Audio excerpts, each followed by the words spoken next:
Graça e paz, herdeiro de um avivamento. Amém. Queridos, é uma alegria para mim estar nesse ambiente tão sobrenatural, nessa atmosfera de glória, esse lugar onde a unção flui com tanta facilidade. Os céus estão abertos sobre esse lugar. Uma alegria estar revendo aqui o pastor Wagner, o pastor Enei, os pastores de Fortaleza. O pastor Wagner, por sinal, é filho de um grande amigo meu, o pastor Daniel Carlos de Arruda Santiago. É sempre um desafio, queridos, ministrar a palavra de Deus. Eu prego o Evangelho desde 12 anos de idade. Depois eu dei uma volta lá no mundo, voltei a pregar faz 29 anos. Mas continua sendo um desafio. Frio na barriga. Orem por mim.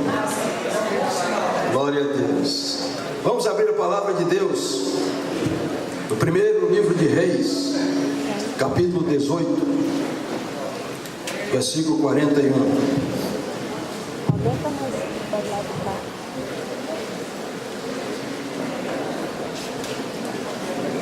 Primeiro livro de Reis, capítulo 18, versículo 41.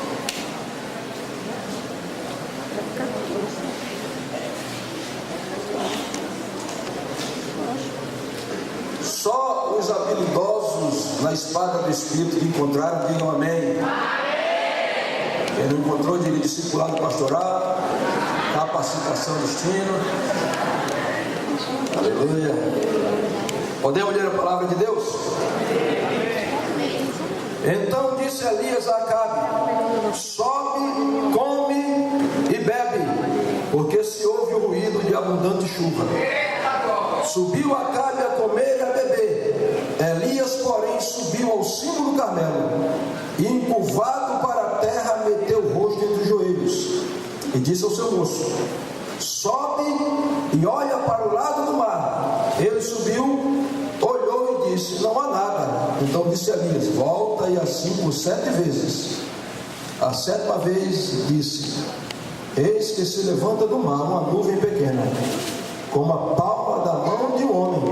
Então disse Elias: sobe, Elisei, Acabe, aparelha o teu carro e desce, para que a chuva não te detenha. Dentro de pouco os céus se endurecerem com nuvens e vento, e caiu grande chuva. Acabe subiu ao carro e foi para Jezreel.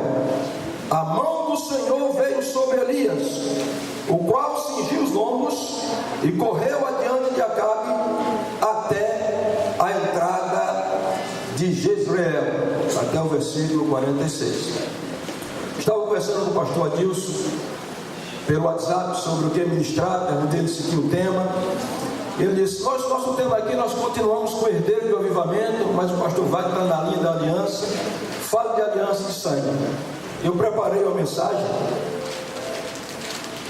os vitoriosos por causa da aliança, não é? Baseado na história de Davi e de Golias. Mas ontem, quando o pastor Wagner falou aqui sobre avivamento, eu digo: pô, perdi a mensagem, o que é que eu faço agora? Era aliança, é avivamento. Eu disse: minha filha, olha por mim. Veio a mensagem no meu coração, eu dormi e sonhei com a mensagem. Quando eu acordei hoje, estava chovendo e chega roncava o estômago chuva. Eu digo: meu Deus. Aí estou vindo para o trabalho, a pastora está lendo Tiago 5:18. Elias era homem sujeito às mesmas paixões, e orando, orando para que não chovesse, não choveu por 3 anos e meio, orando para que chovesse, choveu de novo. Eu digo: meu Deus, só pode ser confirmação. Hoje eu quero conversar com vocês sobre avivamento, o som da chuva. Diga para 3 pessoas: avivamento, o som da chuva. Queridos, Israel, estou falando aí, Israel estava passando por uma crise generalizada, uma crise política, uma crise moral, uma crise espiritual. Deus tinha fechado a janela do céu, por 3 anos e meio não chovia. Imagina uma seca como essa: 3 anos e meio, o gado tinha morrido, não tinha pastagem, a fome estava agraçando a terra, o desespero tomava conta de todos. E foi aí que Deus começou, resolveu revelar ação profética através de Elias e trazer um grande avivamento sobre a nação de Israel. A crise que se instaurou em Israel era resultado pelo menos de 4 coisas que estão em 1 Reis, no capítulo 16, a partir do versículo 31, que diz: como se fora coisa de somente anda ele nos pecados de Jeroboão, filho de Nebate, tomou por mulher Jezabel, filha de Etibaal, rei dos Sidônios, e foi e serviu a Baal e adorou. Levantou um altar a Baal na casa de Baal, que edificara em Samaria. Os céus estavam fechados sobre Israel e a crise tinha tomado conta da terra por 4 motivos. Primeiro, a inversão de valores na família. A família atingida pela inversão de valores. Como assim, pastor? Acabe, o rei de Israel, tinha feito uma aliança com Jezabel, tinha casado com Jezabel, e isso inverteu os valores da família. Porque se vocês não sabiam, fique sabendo que o maior varunca que existiu na história de Israel foi Acabe. E o pastor disse: que história é essa de varunca? Eu aprendi com o pastor Daniel. Ele disse que existem 3 tipos de homens. O homem do Salmo primeiro, que é o varão. O varão é o cabeça da família, administrador, homem de Deus, sacerdote popular. O varão manda ele e ela não. Mas tem um intermediário, que é o varela. É aquele que manda ele e manda ela. Agora o pior que tem é o varunca. Manda ela e ele nunca. Diga, está amarrado. O maior varunca da história de Israel chamava-se Acabe, um homem manipulado por sua mulher, um homem sem voz ativa. Será que não é isso que está acontecendo na nação brasileira? Será que nós não estamos vivendo uma crise institucionalizada na família? Será que os papéis não estão invertidos? É filho tendo comando da família, é mulher mandando o marido. O espírito de Jezabel está entrando na família, mas nós somos herdeiros de um avivamento. Nós vamos derrubar o altar de Baal, e a influência de Jezabel sairá da nação brasileira, porque haverá derramamento da chuva do Espírito na nação.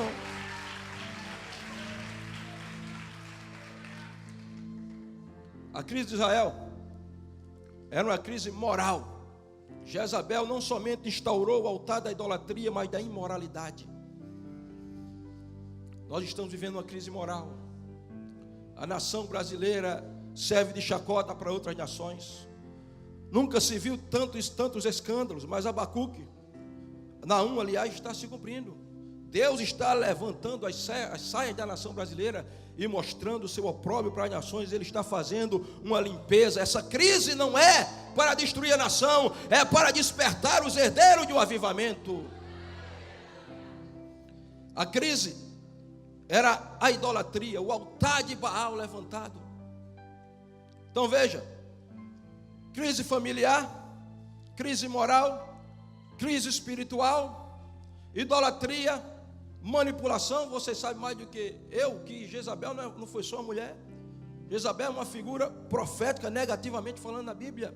Jezabel é um principado. Eu já enfrentei Jezabel com 2 horas de confrontação, e quando Jezabel deixou o rapaz, ela disse: eu vou deixar porque eu não aguento o poder do sangue. Hoje esse rapaz é um pastor.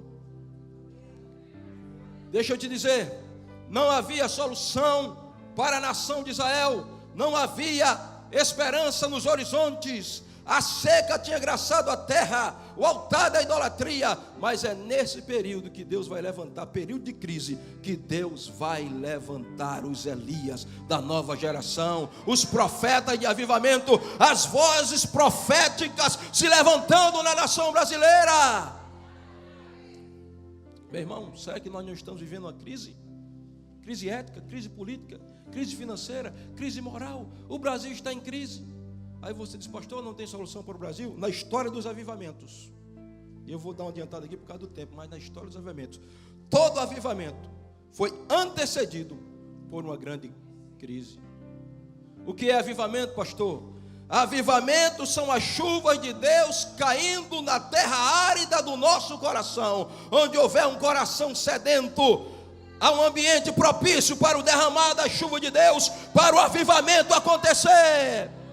Deixa eu te dizer, a crise que o Brasil está enfrentando não é para destruir o Brasil, mas é para que um grande avivamento se levante. As chuvas estão para cair, há sinal de chuvas que estão para cair na nação brasileira. A crise na Alemanha, antes da reforma protestante, a igreja centralizando o poder, a igreja dominando a economia, as artes, a educação, a política e a religião, a igreja corrompida. Deus levanta Martinho Lutero, século XVI, 1517. E ele dá o grito: o justo viverá da fé. E daí se origina os 5 solos: sola escritura, sola fé, sola Cristo, sola gratia, sola de glória. Fundamento da nossa fé. Na Inglaterra, na metade do século XVIII, a impiedade, a corrupção, a imoralidade, o desgoverno, a desonestidade, uma igreja vazia, inerte, pregadores mortos, pregando sermões mortos para um público morto. E um advogado cristão daquela época dizia: é impossível discernir se o pregador é um servo de Jesus Cristo, ou um seguidor de Confúcio, ou um seguidor de Maomé. A crise moral na igreja era tão terrível que George Whitefield estava incomodando os bispos. E ele disse: será que nós transformando Whitefield em um sacerdote não vai ser a solução? Final do século XIX, começo do século XX, Rua Azusa. Como estava a situação da igreja? Apostasia, frieza, decadência, liberalismo, formalidade, materialismo, profissionalismo ministerial. A palavra conversão não se existia no vocabulário da igreja. Separação do mundo era como se fosse morte física. O que é isso, pastor? O que é que a crise representa? A crise é um sinal de que as chuvas do avivamento de Deus hão de cair. Quantos estão prontos para viver o maior avivamento da história da nação brasileira? Nós vamos marcar a nossa geração. E Deus me mostrou nesse texto, não sei se eu tenho tempo de pregar tudo, mas 10 passos para que o avivamento venha, para que a chuva aconteça. O primeiro passo está aí no versículo 41. Acompanhe na sua Bíblia. Então disse Elias a Acabe: sobe, come e bebe, porque se ouve ruído de abundante chuva. Primeiro passo para que o avivamento venha e a chuva de Deus caiam: fé. Qual é o primeiro passo? Diga fé. Sola fide, fé. Alguém, humanamente falando, olhava para ali e disse: isso é um louco, porque a terra estava árida, um solzão claro no meio do céu, calor de rachar, não ouvia nem um sussurrar do vento. E Elias está dizendo: vocês estão em crise, vocês estão preocupados com a chuva? Eu estou ouvindo o barulho de abundante chuva. Que barulho de abundante chuva, Elias? Você está ficando doido? Não, os trovões estão eclodindo aqui dentro de mim. O barulho da chuvarada está aqui dentro de mim. Eu estou grávido de um avivamento. Eu estou ouvindo os ruídos das abundantes chuvas de Deus. Deixa eu dizer que somos malucos, que somos uma igreja esquizofrênicos, que estamos vendo que não existe. Deixem dizer que não há esperança para o Brasil. Nós estamos grávidos porque herdamos um avivamento e há ruído de abundante chuva dentro de nós. Eu estou ouvindo o barulho da chuva de Deus que cairão sobre a nação brasileira, sobre o estado de Pernambuco, sobre o Rio Grande do Norte, sobre São Paulo, sobre o Brasil.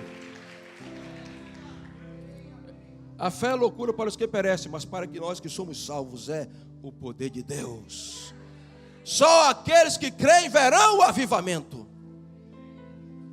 A fé é o firme fundamento das coisas que se esperam e a prova das coisas que não se veem. Sem fé é impossível agradar a Deus, porque é necessário que aqueles que se aproximam de Deus creiam que Ele existe e se torna galardoador dos que o buscam. Nós temos uma herança, irmãos.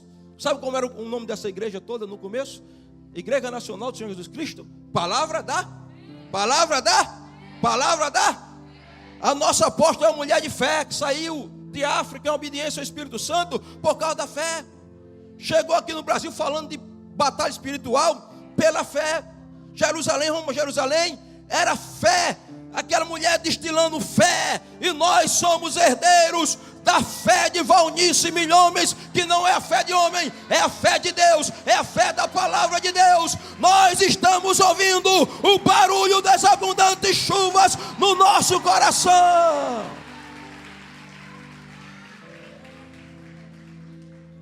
Dizia Martin Luther King: fé é pisar no primeiro degrau sem ver a escada. Sem fé nós estamos mortos, perdidos, derrotados, fracassados. A fé crê no impossível e vê o invisível. A fé é o nosso telescópio espiritual. Ninguém está vendo nada, eu estou vendo pela fé.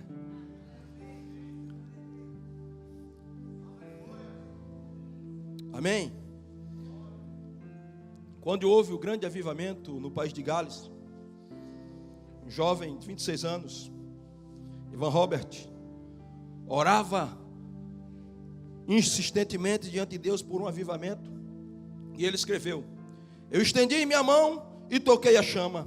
Agora eu estou queimando e esperando por um sinal de Deus.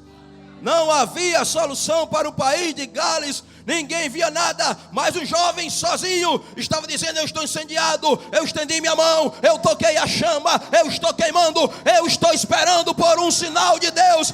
Elias está no Monte Carmelo, ninguém vê nada, mas ele diz: eu ouço dentro de mim os barulhos da chuva de Deus. Tem alguém ouvindo o barulho da chuva aí? Tem alguém ouvindo o barulho da chuva aí? Tem alguém ouvindo o barulho da chuva aí? Vai cair a chuva de Deus, vai cair o avivamento. Segundo ponto, as chuvas vêm quando eu sou elevado na presença de Deus. Veja aqui. Então disse Elias a Acabe: sobe, come e bebe, porque se ouve o ruído de abundante chuva.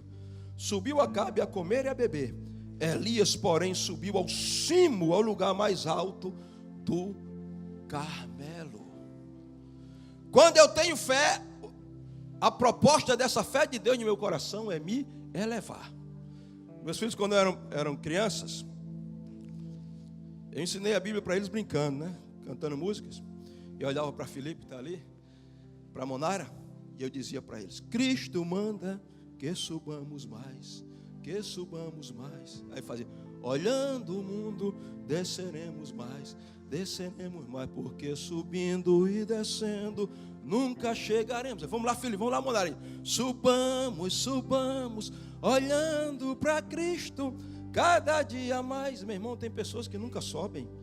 Desde que Noé abriu a arca e Metusalém completou 969 anos, que ele está na igreja, mas ele é o mesmo menino, ele vive rastejando, ele não quer ser borboleta, ele quer continuar sendo lagarta, ele está nos lugares planos, ele está para baixo, às vezes ele está subindo, ele vive numa oscilação, ele sobe, daqui a pouco está lá embaixo. Mas o caminho para o avivamento, o caminho para Jerusalém, é subindo para Jerusalém. Subia Jesus a Jerusalém. Pedro e João subiam junto, porque quem está junto sobe. Subiam junto ao templo, a hora da oração, ao templo, a hora nona. Nós fomos chamados para ser elevados. Você quer conhecer o segredo da vida de Jesus? Está escrito lá nos evangelhos: subia ao monte para orar, subia e se sentava para ensinar. Diga para o seu irmão: é tempo de subir. É tempo de subir. Você não é gangorra. Você não é crente gangorra. Quando o avivamento estava prestes a cair no país de Gales, Ivan Robert escreveu: acima de tudo, uma sensação da presença e santidade de Deus impregnava a cada área da experiência humana. Em casa, no trabalho, nas lojas, nas tabernas, a eternidade parecia inevitavelmente próxima e real. Isso é o relato de uma comunidade que estava vivendo nas alturas da presença de Deus. Porque, irmãos, não me leve a mal, nós não somos dessa terra. O foco do nosso evangelho não é as coisas. Vem para cá que você vai ficar rico, você nunca vai ter problema, você vai viver sempre triunfante no que diz respeito às coisas materiais. Se já ressuscitastes com Cristo, buscai as coisas que são de cima, onde Cristo está assentado à direita do Pai. É tempo da igreja tirar o foco da terra, porque o nosso chamado é eterno, a nossa vocação é eterna. Olhemos para cima, subamos, nos elevemos na presença de Deus. Hoje é uma escada está posta nesse lugar. Suba a escada do êxito, do sucesso, do avivamento na presença do Eterno.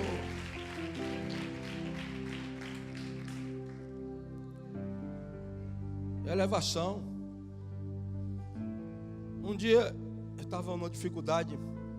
Meu filho teve um problema de epilepsia e eu levei ele para o médico. Eu estava dentro do quarto orando e o Senhor me trouxe o texto de Abacuque, capítulo 3. Quando Abacuque estava tudo desmantelado, tudo quebrado, crise grande. E Abacuque estava.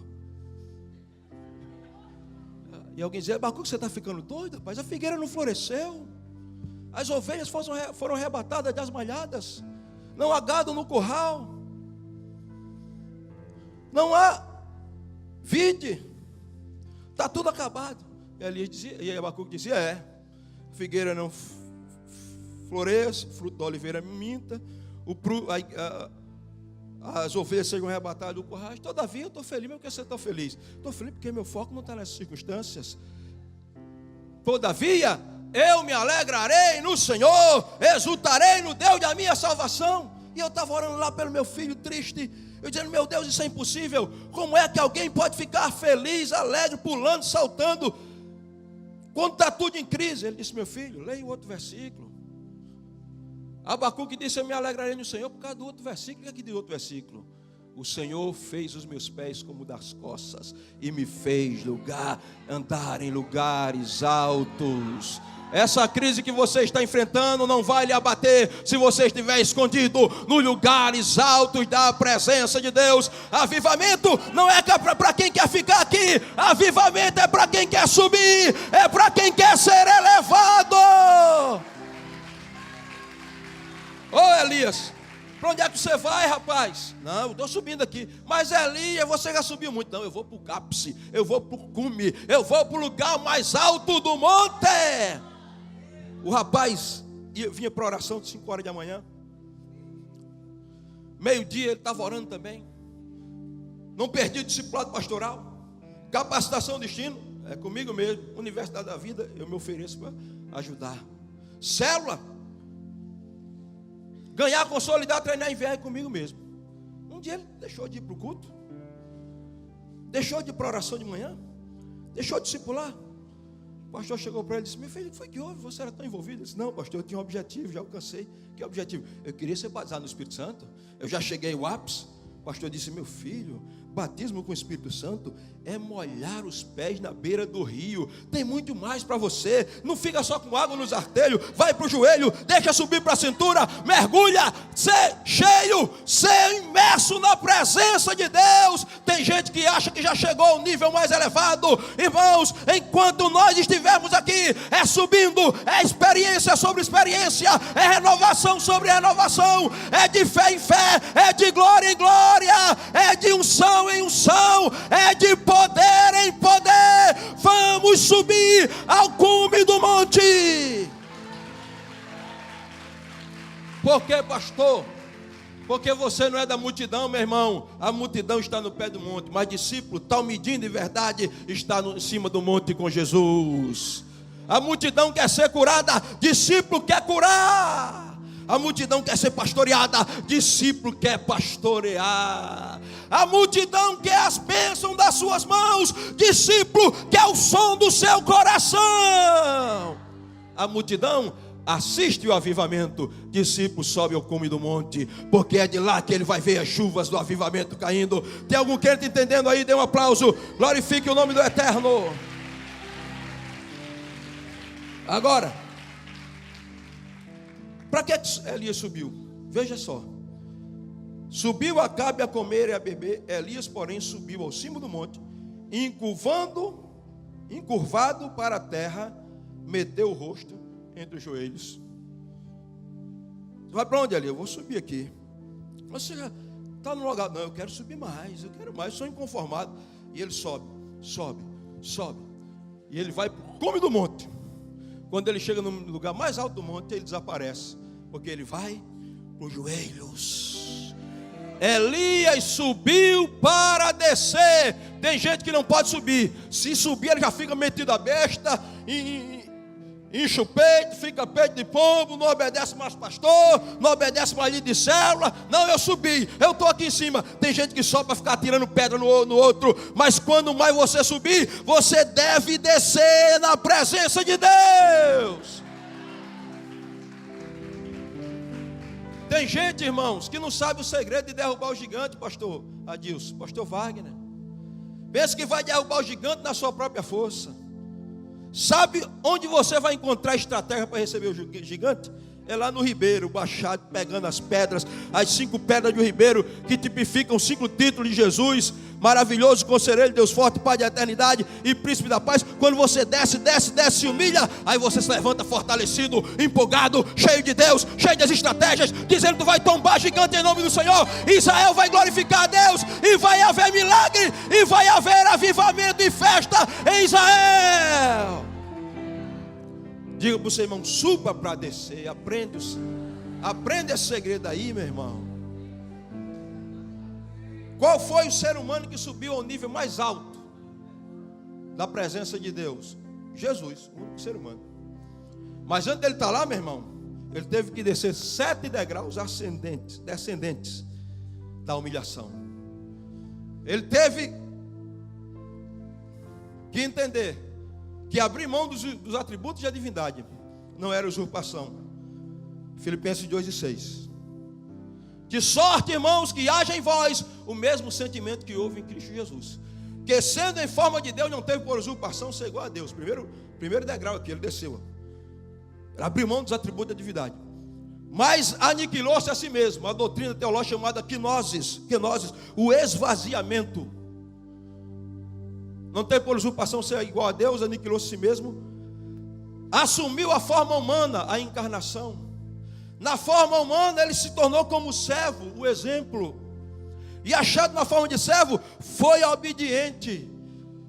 Mas não só foi obediente, mas foi obediente até a morte. E último degrau, morte de cruz. De lá ele vai para a sepultura. Mas quando ele desce, não tem lugar mais para descer. Aí o Pai olha, ele já desceu todos os degraus. Agora Deus o exaltou soberanamente, lhe deu o nome que está acima de todo nome, para que em nome de Jesus se dobre todo o joelho dos que estão no céu, na terra e debaixo da terra, e toda língua confesse que Yeshua é o Senhor, para a glória de Deus Pai. É descendo que você é elevado, é se humilhando que você é exaltado, é servindo que você é servido. O que é que você está fazendo de joelho aí, Eli? Eu estou curvado aqui, rapaz, que eu dependo de Deus.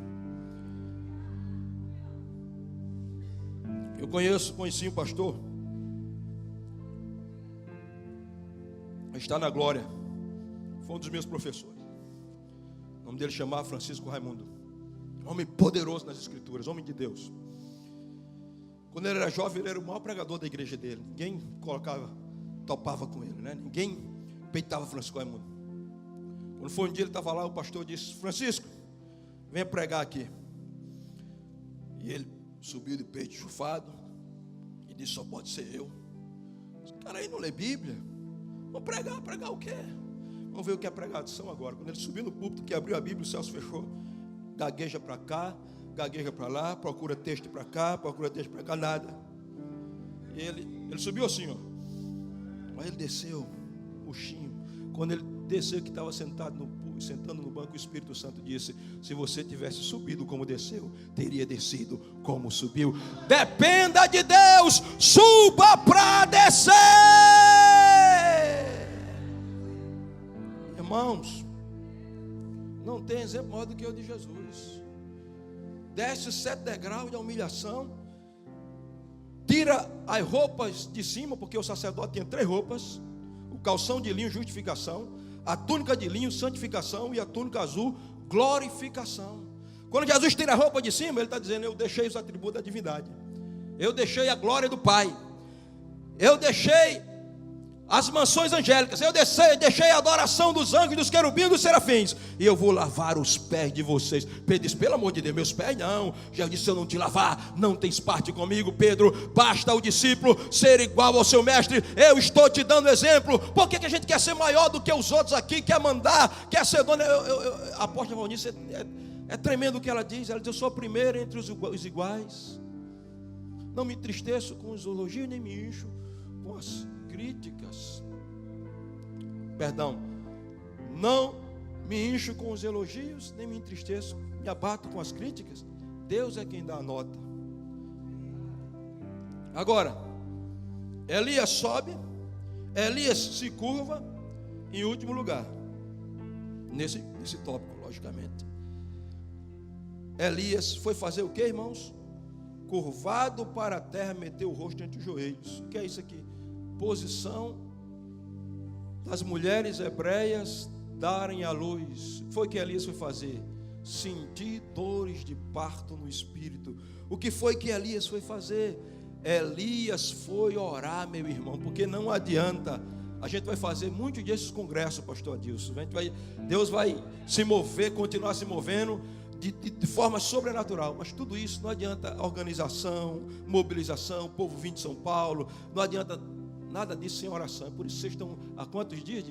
52 dias de oração. Meu irmão, é impossível não acontecer nada nesse ambiente. Sabe por quê?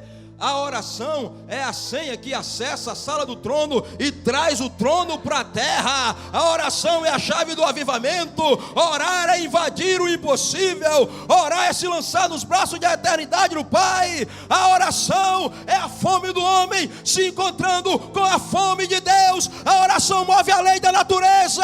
Quando o crente ora, o inferno treme, o céu se move, coisa nova acontece na terra. Nós viveremos o maior avivamento da história do Brasil, porque somos uma igreja de oração. Aplauda Jesus. Nós temos uma riqueza, irmão. 5 livros, a escola de oração, comunhão em princípio de fé, orando a palavra, o jejum e a redenção do Brasil, tipo de oração, o poder da intercessão. Eu não era da Insegec ainda, novinho, e um irmão me deu um livro, fazia parte de uma equipe que fazia cruzadas e conferências de avivamento.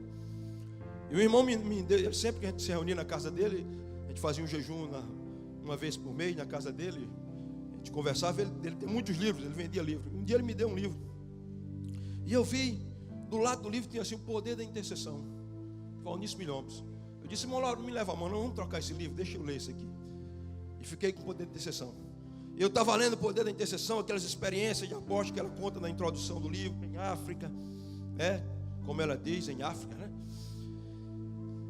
E numa rede, deitada, tinha uma moça de 15 anos de idade, chamava Luciana. Ela estava com um tumor no cérebro, e os médicos tinham dito: ela tem 99% de chance de não sobreviver à cirurgia. E se ela sobreviver à cirurgia, ela vai viver 6 meses só. Os cabelos tinham caído, ela não enxergava mais direito, não tinha mais coordenação na voz, cadavérica, não falava direito, não enxergava mais, não andava, estava morta em cima daquela rede. E eu lendo o livro da apóstola Valnice, o poder da intercessão, e eu comecei a dizer: meu Deus, onde é que está o poder da intercessão? Onde é que está o poder do teu Espírito? Essa moça, 15 anos, vai morrer dessa maneira. E aí eu tinha lido sobre dor de parto, gemidos inexprimíveis no espírito. E deixei a Luciana lá com o irmão Lauro, fui para casa. Passei 2 meses sem ir lá. 5 horas da manhã eu me acordei para orar. Pensei em Luciana. Comecei a entrar no novo nível de intercessão. Dor de parto, gemidos inexprimíveis. Eu senti as dores de Luciana ali, aquela jovem, 15 anos, vai morrer. Eu orei, senti paz, me tranquilizei. 2 meses depois eu chego na casa de irmão Lauro. Quem vem encontrar comigo? Luciano, os cabelos crescendo, já gordinha, andando, enxergando e falando, porque há poder na oração. Nós vamos gerar o maior avivamento da história mundial, por causa das nossas intercessões, por causa das nossas orações. Charles Spurgeon, príncipe dos pregadores, dizia: Se os ministros não são dedicados à oração, seu povo é digno de misericórdia e eles são dignos de lástima. Jonatas Edwards. Todo mundo já ouviu falar no sermão Pecadores nas mãos de um Deus irado. Aquele homem míope, ele pegava o esboço, magrinho, colocava entre os olhos e lia: aí está o inferno com a boca aberta diante de vós. Vocês são como um inseto pendurado pela mão de um homem. Só a graça e a misericórdia de Deus impede você de cair no inferno.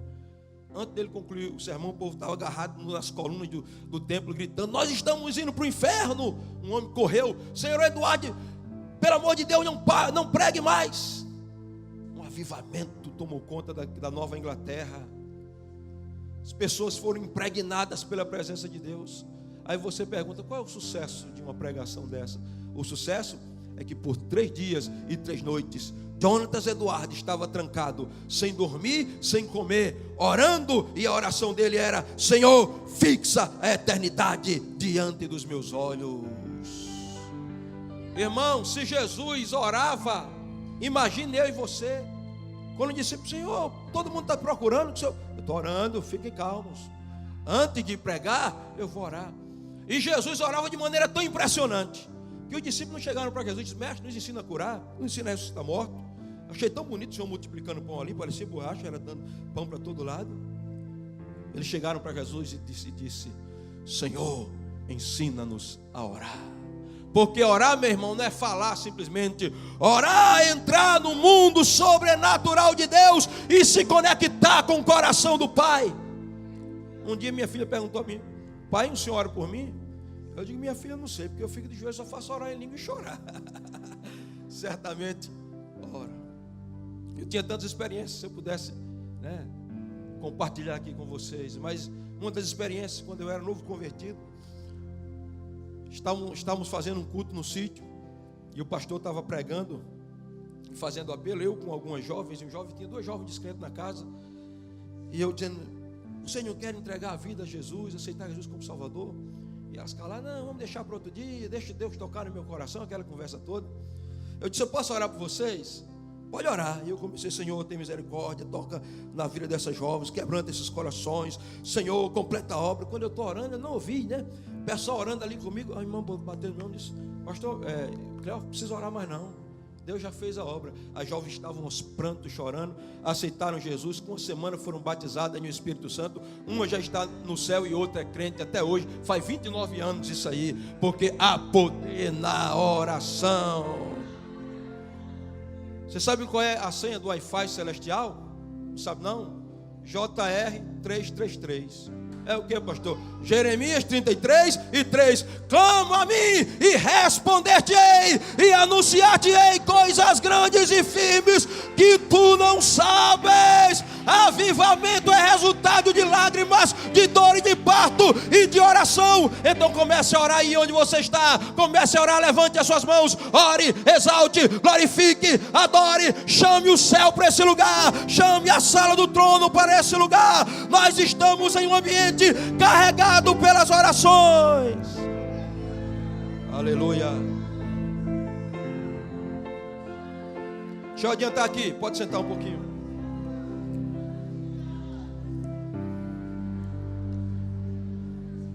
Quinto lugar, pastor. Quinto lugar, visualização. Veja, verso 43. Disse ao seu moço: sobe e olha para o lado do mar. E ele subiu e olhou. Ele subiu e olhou. Diga: ele subiu e olhou. Quem sobe sempre vai olhar, meu irmão. Como assim? No prisma celestial. Está João na ilha de Patmos, barbudo, velho. Pedro já tinha morrido, crucificado de cabeça para baixo. Paulo já tinha sido decapitado. Tiago tinha sido morto à espada. E está Pedro de bobeira, sozinho na ilha de Patmos. O imperador mandou ele lá, João, na ilha de Patmos. O imperador mandou ele estar lá de bobeira. E quando ele está lá de bobeira, a Bíblia diz que olhei. E quando eu olhei, eu vi uma porta aberta no céu. Ah, pastor, eu não estou vendo nada, porque você não está olhando, meu irmão. Então você está olhando na direção errada. Você está olhando para a terra. Tira os teus olhos da terra, fica os teus olhos na eternidade. A porta do céu está aberta, porque nós estamos no ano de portas abertas para um novo começo. Quem olha para cima é chamado para a sala do trono. E quem olha para cima, que é chamado para a sala do trono, vê o futuro, meu irmão. Como assim, pastor? Eu olhei e eu vi o trono, eu vi os 7 castiçais, eu vi a um que estava sentado no trono, eu vi o mar de vidro, eu vi 4 seres viventes adorando, eu vi 24 anciãos, mas eu vi mais do que isso, eu vi o cordeiro abrindo o selo e quebrando o selo do livro, eu vi a grande tribulação, mas eu não só vi a grande tribulação, eu vi ele vindo em glória. E quando eu olhei, os seus olhos eram como chama de fogo, seu cabelo branco como a neve, havia muitas coroas na sua cabeça, da sua boca saía uma espada de 2 fios, e na sua coxa direita estava escrito: Rei dos reis e Senhor dos senhores. Olha e vê o teu futuro, olha e vê o avivamento, olha e vê a glória de Deus, olha e vê o poder de Deus, olha e vê o sobrenatural. Quantos vão olhar para o futuro, olhar para o céu? Olhei, o moço olhou. Começando a terminar. 6º lugar, perseverança. Veja, verso 43. E disse ao moço: sobe e olha para o lado do mar. Ele subiu e olhou e disse: não há nada. Então disse Elias: volta e faz assim por 7 vezes. Diga 7. O número do completo, da completude. Um rapaz aqui para me ajudar. Vem cá, filho, você mesmo. Irmãos, o problema não é você e eu começarmos a orar. Oi? Terminar de 10. Eu tenho 10 minutos. Glória a Deus, orem por mim. O problema, queridos, não é você começar a orar, não é você começar a ler a Bíblia, não é você começar a sonhar. O problema é você perseverar. Qual o segredo da igreja de Jerusalém, pastor? Só um minutinho, viu? Qual o segredo da igreja de Jerusalém? Atos 2:42. Perseveravam na doutrina dos apóstolos, na comunhão e nas orações. É por isso que Romanos 12, quando Paulo vai dar conselho para os irmãos de Roma, ele diz: irmão, não se preocupe muito com a tribulação, não. Seja paciente. Agora na oração, perseverante. É por isso que em Lucas capítulo 18, Jesus falou do poder de orar sempre, sem jamais esmorecer. O lado do mar é ali, né? O lado do mar é para onde? Agora me perdi. Para cá, muito bem. Elias está aqui no cume do monte e ele está orando. Meu Deus, abre a janela do céu, faz chover, abre as comportas, envia o avivamento. Essa terra está seca, é um tempo propício para avivamento. Ele está com o moço dele e disse: rapaz, vai lá, olha lá para a banda do mar, vai lá. E Elias está aqui orando, Senhor, vai lá. Aí volta aqui. Você viu alguma coisa? Não. Nada? Não. Senhor, a minha honra está sendo colocada em risco. O Senhor me chamou para ser profeta de avivamento, meu. Foi assim que Elias fez? Ele disse: volta lá de novo, meu filho, vai a 2ª vez. Senhor, manda o avivamento, manda chuvas. Não podemos continuar, meu filho. Vem cá, meu filho, viu alguma coisa? Não, ainda não. Não viu nada? Ah, rapaz, vou desistir. Não, vai lá de novo. Senhor, envia o avivamento, eu acredito, eu creio que a glória de Deus vai cair. Vem cá. 6ª vez, para não cansar você. Viu alguma coisa? Já é 6ª vez, para não cansar. Até por causa do tempo. Viu alguma coisa? Não, ainda não. Vai lá de novo. Se tiver de 12 vezes, vai 12 vezes. Que 12 é o número do governo, 7 é o número da plenitude, da completude. Se não se completar nos 7, se completa em 12. Mas vai lá de novo, vai. Senhor, manda chuva. Eu sou Elias, eu sou profeta. O Senhor mandou fogo, Senhor. Por que não manda chuva? Fogo é pior, é mais difícil fogo do que chuva. Aí disse: viu alguma coisa, meu filho? Vi uma nuvem do tamanho da mão do homem. Era grande ou era pequeno? Grande. Pequena. Era grande ou era pequeno? Pequena. pequena. Como era a nuvem? Do tamanho da mão do homem. Uma nuvenzinha? Aí Elias disse, já completei. Porque Elias pensou, meu irmão, persevere em oração. Deu 7 mergulhos com Naamã. Vá até o 7º dia. Continue. Terminar, muito obrigado. Quando ele disse, vendo uma pequena nuvem, aí Elias verbalizou a fé dele. Elias disse, Acabe, pode subir, meu amigo, comer e beber, porque esse negócio é comodismo. Você não quer saber de jejum não, meu amigo.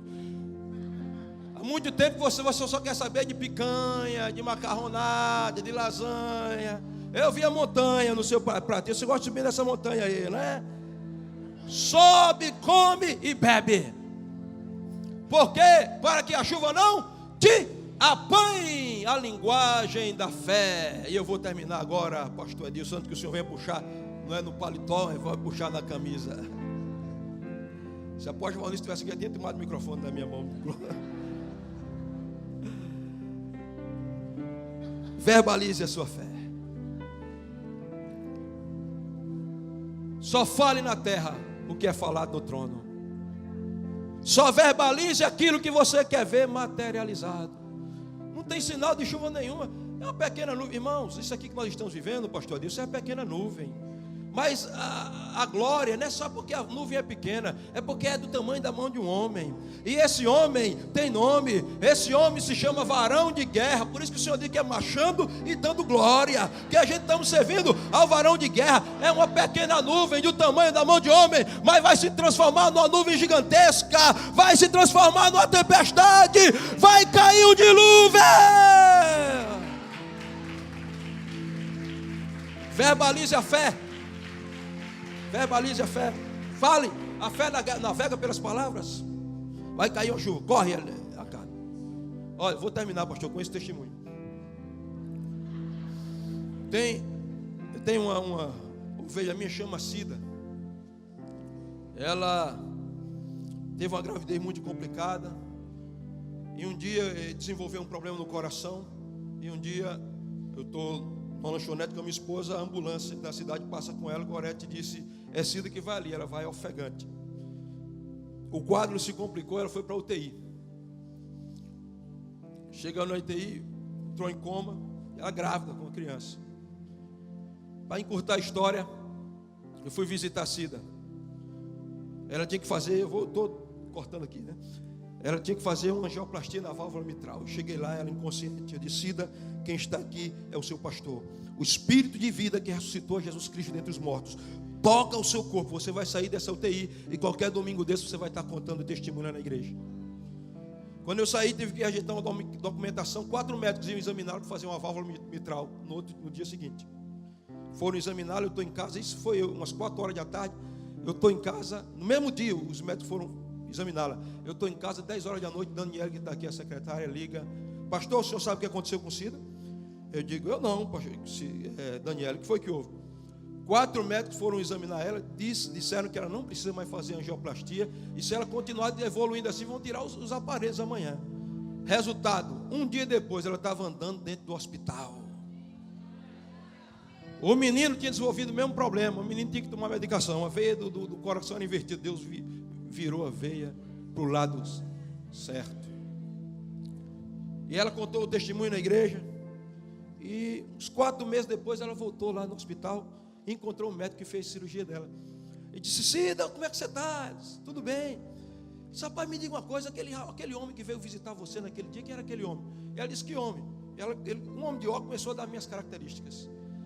Ela disse: Cida, você lembra daquela mulher que estava na UTI aí, no leito do lado da sua cama? Não lembro não. Pois aquela mulher, naquele dia que aquele homem entrou ali, ela teve a visão. Ela viu uma luz que vinha acompanhando aquele homem, e aquela luz saiu dele e tocou nela. No outro dia ela recebeu alta. E o médico disse assim: Cida, eu ainda não me converti ao evangelho, mas desde aquele dia que eu estou frequentando a igreja, porque não havia médico nessa terra que trouxesse você de volta. Fale a linguagem da fé, profetize o decreto de Deus. Ninguém está vendo nada, mas você está vendo a chuva que vai cair.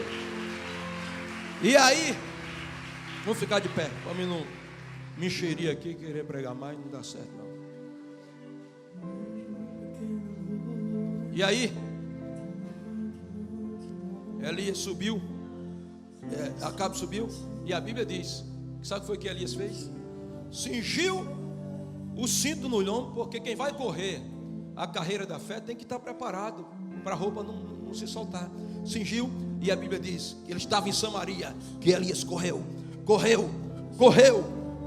e a Bíblia diz de Samaria a Jezreel 40 quilômetros, e Acabe vai na carruagem dele, e Elias vai na frente correndo, e Acabe, o que é que Elias tem? Está pior, tio Cícero é um atleta que dá na minha igreja, corre mais do que tio Cícero, está na frente 40 quilômetros, sabe por quê? Quem vive o avivamento nunca mais vai ser a mesma pessoa, não vai andar mais marcando passo, não vai andar mais se arrastando, vai correr a carreira da fé, vai viver no sobrenatural. Levante as suas mãos, vamos adorar. Quantos querem viver o avivamento de Deus? Vem aqui na frente. Vamos tirar esse altar daqui. Vejo uma pequena nuvem do tamanho da mão de um homem. Se ajoelhe aí na presença de Deus. Diga: eu quero viver o avivamento. Eita, desculpa. Eu quero viver o avivamento. Rasga o teu coração. Diga: eu quero viver o avivamento essa noite, essa tarde, essa manhã. Você não está aqui em vão. Você veio aqui para viver o sobrenatural de Deus. Levante a sua voz, deixa subir esse clamor. Deixa subir esse clamor. Deixa a glória de Deus tocar a tua vida. Deixa a unção de Deus fluir na tua vida. Deixa a glória de Deus te tocar. Vai chover. Os pastores podem ministrar aqui as pessoas. Oh Deus, abre as comportas do céu agora. Abre as comportas do céu. Avivamento. Avivamento de Deus. Toma conta desses jovens. Vem a nuvem de glória. Vem a nuvem de glória. Recebe a glória de Deus. Recebe a unção de Deus. Recebe o poder de Deus. Recebe o poder de Deus. Você é o Elias da nova geração. Você é o Elias da nova geração. Você é o Elias da nova geração. Sobe ao monte, persevera, continua. As chuvas estão caindo sobre a tua vida agora.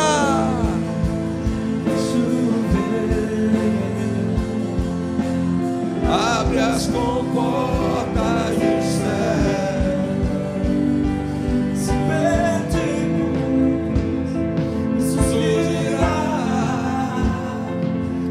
Oh meu Deus, vem a tua glória, vem o teu poder de forma sobrenatural. Libera a tua unção, libera a tua glória. Oh Deus, avivamento, avivamento. Recebe essa unção, recebe essa unção, recebe esse fluir, a nuvem da glória. Oh Deus, começa a fazer milagres aqui, milagres sobrenaturais, glória de Deus. Vai chover,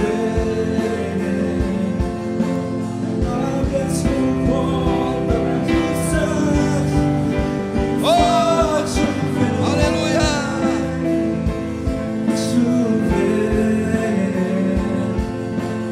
Abre as comportas. Você e a Pai, levanta as mãos, recebe o poder de Deus aí. Recebe a unção de Deus aí onde você está. Deixa a glória de Deus invadir tua vida. Deixa a chuva de Deus molhar teu coração. Deixa a chuva de Deus molhar teu coração. Recebe o poder, recebe a glória. Recebe o milagre, recebe a cura. Recebe a unção, recebe a unção.